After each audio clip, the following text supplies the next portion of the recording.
seeing the Trust Special Administrator responsible for the proposals for Lewisham A&E on the 6th of December. I will seek his assurances on a number of points, what the clinicians actually say, the impact on health inequalities of this proposal, the impact on travel times, blue light journeys, and whether the public have been properly consulted. And I will be only too happy to let you know the upshot of that meeting.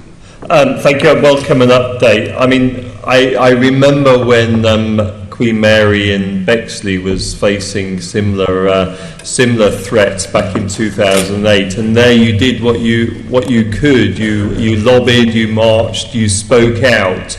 Will you be prepared to do the same on behalf of the people in South East London if you are not satisfied with what the administrator said? If I am not satisfied, if I am not satisfied on the points that I will interrogate him about, then of course I will support. Because your own London plan projections show an extra 85,000 people coming to live in that catchment area for the A&E of those three boroughs. 85,000 extra people. That's got to be a consideration. Will you be taking that into account? Yes, because we'll be looking at all the impacts on health inequalities and on travel times and so on. But, I must repeat the point that I think I've made about 58 times this morning. It is my job not just to stick up for London services and to fight for improvements, but also where there is a coherent intellectual case made for reconfiguration or changes, to be open to the views of respected clinicians who have nothing but the interests of their patients at heart. So you've got to strike a balance. I can't give you my view now. I'm seeing this guy on the 6th of December.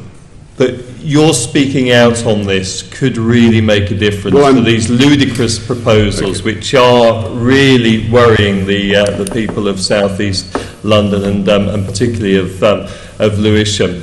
You said in a previous Mayor's Question time that if these things can be all party and not simply dominated by one voice, then they have more chance of success. I urge you on that basis to join with other politicians of all parties in opposing this closure plan and speaking out against it. Yes, of course I will in principle, but I'm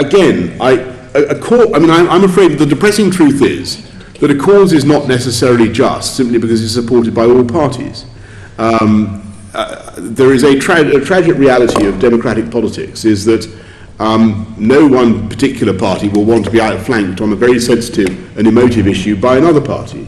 And where one group has managed to get up ahead of steam over a particular closure or problem, it will be the very, very strong temptation of other parties to row in behind.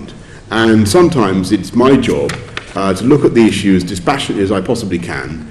And I'm not saying this, I have no view about this matter, Darren, please. I'm not prejudging this. And to decide where the interests of London lie. Will you also ask TfL to have a thorough assessment of the transport implications as well? Yes, I think that is a relevant consideration. That's something that I was able to offer to ONCAR's delegation when they came to see me in the matter of Ealing Hospital. That is a relevant consideration. That is something that we can be useful on. Thank you.